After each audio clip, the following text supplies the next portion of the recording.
அஸ்ஸலாமு அலைக்கும். Hi friends, Friday mini vlog பார்க்கலாமா?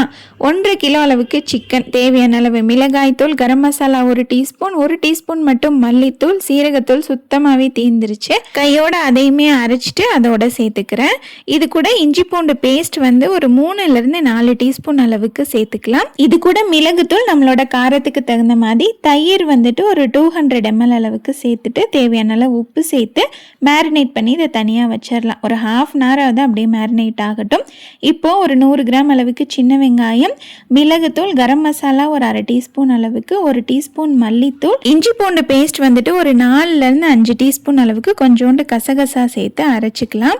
1 கிலோ அளவுக்கு நான் இன்னைக்கு மட்டன் எடுத்திருக்கேன். அதை அப்படியே குக்கரில் சேர்த்துட்டு நம்ம அரைச்ச மசாலா இருக்கு இல்லையா, அதையும் சேர்த்துட்டு அரிசி களைஞ்ச 3வது தண்ணி, நமக்கு மட்டன் சூப் எந்த அளவுக்கு வேணுமோ அந்த அளவுக்கு சேர்த்துட்டு இது கூட ஒரு 2 தக்காளியை அப்படியே பிணைஞ்சு விட்டுருங்க.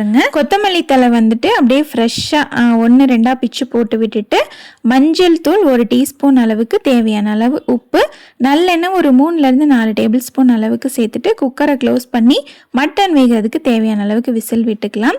இது எங்கள் நனிமா வைக்கிற மட்டன் சூப் ரொம்ப ஈஸி அண்ட் குயிக்கான மெத்தட், டேஸ்ட்டும் நல்லாயிருக்கும். ஆனால் தண்ணி மட்டும் கொஞ்சம் கம்மியாக சேர்த்துக்கோங்க. இப்போ சிக்கன் சுக்கா செய்கிறதுக்கு நல்லெண்ணெயில் பெரிய வெங்காயம் 2, ஒரு 4-5 பச்சை மிளகாய் சேர்த்து நல்லா இந்த அளவுக்கு வதக்கிட்டு கொஞ்சமாக கருவேப்பிலை சேர்த்துட்டு நம்ம மேரினேட் பண்ணி வச்சுருக்க சிக்கனை சேர்த்து நல்லா மிக்ஸ் பண்ணி மீடியம் ஃப்ளேமில் வச்சு மூடி போட்டு விட்டுருங்க.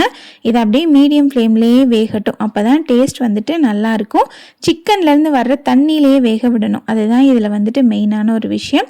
கையோட புதினா சட்னியுமே போட்டு வச்சுட்டேன். சிக்கன்லேருந்து எவ்வளோ தண்ணி விட்டுருக்கு பாருங்கள். நம்ம தயிரும் சேர்த்துருக்கோம் இல்லையா, அப்பப்போ மிக்ஸ் பண்ணி விட்டுட்டு சிக்கன் நல்லா வேகவும் இந்த அளவுக்கு ட்ரை ஆகுற மாதிரி சுருள கிண்டி இறக்கிட்டிங்கன்னா சூப்பர் சாஃப்டான சிக்கன் சுக்கா ரெடி. மட்டன் சூப்புமே சூப்பராக ரெடி ஆயிடுச்சு. ஆனால் சூப்புக்கு தண்ணி கொஞ்சம் அதிகமாக ஊற்றிட்டேன், அதனால குக்கர் நல்லா பொங்கிடுச்சு. தண்ணி மட்டும் பார்த்த அளவாக வச்சுக்கோங்க. நல்லா சூடான சாப்பாடோட இந்த மட்டன் சூப், சிக்கன் சுக்கா சூப்பரான காம்பினேஷன், ட்ரை பண்ணி பாருங்க.